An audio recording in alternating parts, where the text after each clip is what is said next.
A very good evening to you on this 15th day of May 2023. To be precise, on Monday, I believe.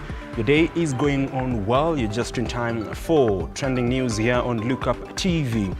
Now, once again, Pastor Ezekiel Odero of the New Life International Church has been barred from accessing his 16 bank accounts Monday afternoon, following a court order ruling by Judge Ogola Osewe. In the ruling, the High Court judge declined the application in which the pastor was seeking to have his TV station back on air, as well as unfreeze his bank accounts. The judge, as a result, advised Pastor Ezekiel to exhaust all legal channels that are available with Communications Authority of Kenya before returning back.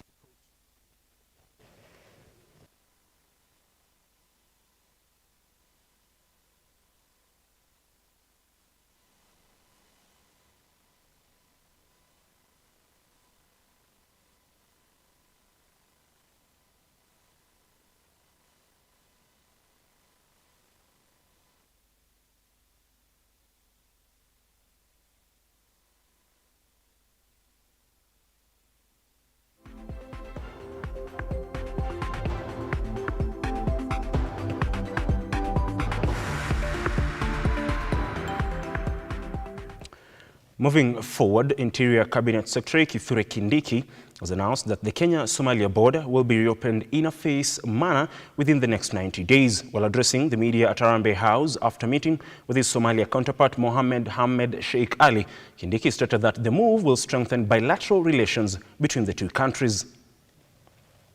We wish to affirm our commitment as the government of Kenya of our continuous engagement with our development partners to ensure that our common objective of safety for all our people, communities, and the world at large is achieved.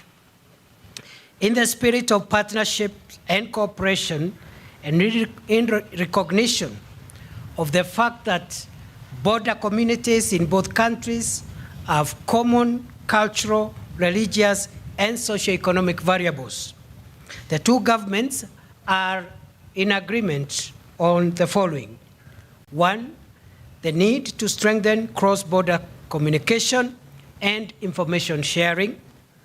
Two, the need to develop modalities of addressing cross-border challenges and acknowledge that many of the security threats faced by our two countries are transnational in nature and require coordinated and comprehensive response. Three, the need to pursue and develop collaboration mechanisms for immigration and border management. And three, the need to enhance border infrastructure management and capacity. President William Ruto on Sunday defended his move to increase taxes. During a media briefing at State House, Nairobi, the president dismissed the idea that Kenyans are being overtaxed. Many people say, oh, you can't tax, there is no country that can tax itself into prosperity. That's correct, yeah? But you cannot accumulate debt into bankruptcy as an option. It cannot be an option, right? And there is a question I want to ask my fellow countrymen and women. Are we overtaxed? That is the question that we need to ask. And I want to answer that question. Yeah. Are Kenyans overtaxed? Let me give you the statistics. OECD countries, yeah? OECD countries, the tax as a percentage of GDP, the average is 34% of GDP. 34%. You have from Turkey, which is 22% of GDP, to France, which is 45% of GDP. Okay? Let's leave the OECD. Let us come to our continent. Our peers, South Africa, Tunisia, Morocco. They are between 23 and 28% of GDP. Tax as a percentage of GDP. Where is Kenya? Kenya is at 14%. Kenya is at 14%, meaning we are paying half in terms of tax what our peers in our continent are paying. And you see, society is reflected by the quality of public goods, roads, hospitals, schools, water. That is what a society is measured. If you will find that if you don't have working schools, if you don't have...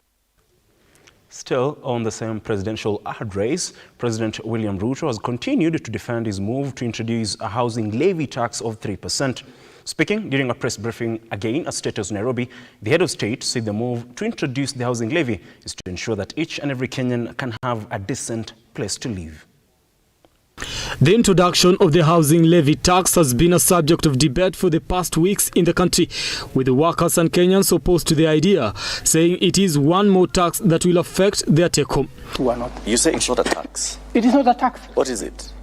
No, it is a contribution you are making, because if it was a tax, tax, it goes one way. You never get it. This is not a tax. Okay, why it is your money. Okay, why then, Mr. President, if it's not a tax, if that bill hypothetically say is passed by the National Assembly, it's legally binding? Yeah, of course. It's not a tax, you said. It is not a tax. Why would I contribute? And if I don't want? That's what the law says. But why are you passing it? Yeah, why am I? President William Ruto on Sunday defended the move, saying it is meant to ensure that each and every Kenyan has a decent place to call home. It is not a tax. It is your money. What you are doing, you are playing your patriotic duty. Because out there, we have millions of young people who get out of school every year. It is our responsibility, me and you. Why is it our responsibility? Because they are the taxpayers that end up paying our salaries, right? And it is our duty also to see how we can help them in a small way. And you have said correctly that their problem is employment. Precisely. The president also clarified the fear that Kenyans will take forever to be able to afford a house. Hii sasa hata kama ni 900, si nitachukua miaka 60 ndio niweze kununua nyumba. That is not the case. Hii pesa ambayo unatoa sio ya wewe kununua nyumba. Pale tukishajenga manyumba ya kutosha ambaye wewe unaweza kugharimu kwa ile mshahara yako, tunajenga nyumba ya 2,500, 4,600, 8,000. Ile the most expensive house tunajenga ni karibu 12,000, 3-bedroom house. The move, the president also says, will create employment for the youth in the country and upgrade the urban centers when it comes to decent housing. So tunasema hivi, ile pesa ambayo tunaweka pamoja ni kutupatia uwezo ya kuleverage kwa hiyo pesa. Kama ni bilioni 5, tunaweza kuitengeneza kiuchumi iwe mara 5, mara 7, tuweze kuitumia kujenga manyumba. Hii manyumba itatusaidia kwa wale wanaishi katika vitongoji na hata wale wengine wote ambao wanalipa rent.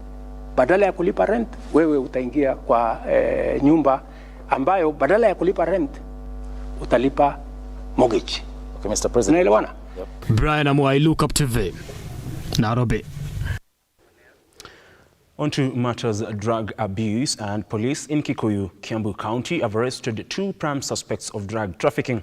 During the raid in their homestead, police have nabbed bag worth millions of shillings and suspected stolen car spare parts. The incident has been confirmed by the Kikuyu Police Commander Ronald Kirui, who has applauded the good collaboration between members of the public and his officers in the war against drug abuse and illicit brew. This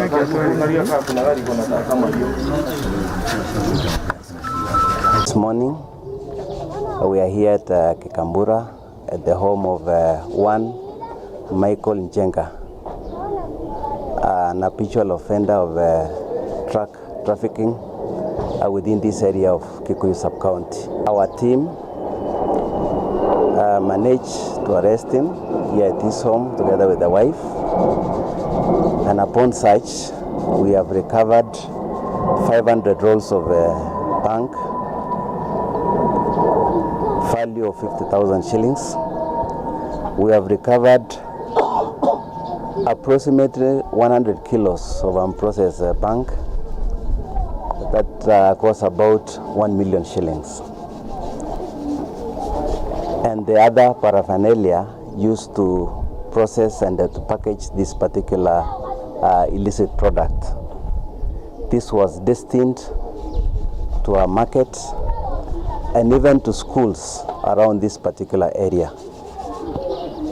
This habitual offender has been on our radar, and it is only this week we took him to court of a similar offense, and he was fined Kenya shilling 80,000, and he now shifted his place of doing this business to the residential home, as you are seeing behind here.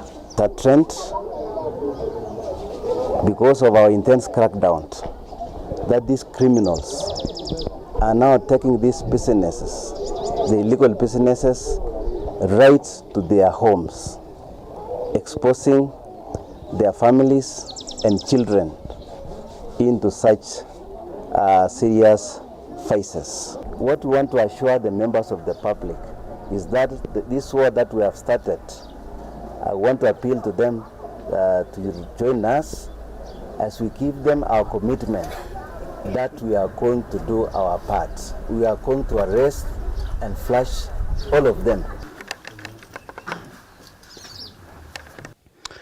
On to a sad story, and a Form 1 student from Archbishop Njenga Secondary School has committed suicide over alleged failure to complete a school assignment. The deceased, Danieta Nilima, is said to have been sent home from school for not completing an assignment, where she later committed suicide. Na huyu mtoto tumekaa anahuzunika, amenyamaza chi. Tukaanza kuulizana, Dani, leo ni nini mbaya? Sikumaliza assignment. Na mimi roho yangu kama msiere nikasenza, hapana, huyu mtoto hayuko vizuri. Kidogo hivi mtu akanipigia simu na nikatoka nje kwenda kureceive, nikaacha mtoto kwa nyumba. Vile nilimaliza kureceive simu, nikakaa chini ya mti, tukaanza kuongea na baba yake tu hapo, tukipika story. Mimi nikafikiria mtoto tumemaliza, ameenda kutoa hata uniform kwa room yake. Tukakaa karibu 10 minutes, nikaanza kumuita, Daneta, Daneta. Sikusikia akirespond. Tukakaa kwa tena nikaita. Alafu babake akaniuliza, kwani unamuitia afanye nini? Labda amelala. Mimi nikasema anaweza kuwa amelala kwa sababu wanaamka mapema wakijipanga kuenda class. Ndio babake akaamka akienda kubadilisha station ya radio kuweka West FM. Sasa yeye kuingia kwa room hivi akaona mtoto amehang. Ndio akaanza kuniita, Caroline, Caro, kuja haraka. Nikakimbia mbio nikaingia kwa nyumba na akaniambia, hebu angalia huko kwa room ya watoto. Mtoto ni kama amejinyonga. Kwa kweli nilifungua curtain hivi kuangalia, nikaona mtoto anahanga tu miguu hivi. Nikamshika, nikamuita, alikuwa ashaenda. On to matters health, where West Pokot Governor Simon Kachapin has revived the Beyond Zero mobile clinic. He believes that the initiative will give access to medical services to children and women and also reduce maternal and infant mortality rates in the region. This program is expected to prevent illness and reduce deaths along county borders. Najua kuna shida ya magari, tahakikisha tutaempower Chapareria, tutaempower all these sub-counties. Kuna gari za utility, hivi karibuni, we shall make that arrangement. And that's why unaona, today to can launch even another ambulance, ile Beyond Zero clinic, mobile clinic, tumeifufua. Watu kwa makusudi walitoa vifaa kwa hiyo gari. Ijaenda hata 7,000 kilometers. It's around 6,000 kilometers. And it was grounded purposely. Well, we've come to the end of this particular bulletin, but it wouldn't be complete without some sporting update, just because Arsenal can no longer win the leg. From its lonely at the top to the elephant is on top of the tree, to being humiliated 3-0 by Brighton and Hove Albion. Arsenal fans are finally mum, trophyless yet again. But apart from football, the Los Angeles Lakers will be playing the Denver Nuggets in the NBA Western Conference Finals, and the Boston Celtics yesterday did win 112-88 against Philadelphia 76ers to book a date with the Miami Heat in the Eastern Conference Finals, which will begin morning. Had for you to the team behind the scenes, that is Orondo, my director, James Kinywa, Alvin Thuo, and Mugambi. Many thanks. See you again at 9 p.m. for the Primetime Bulletin. Do have yourself a great evening, and like always, God bless.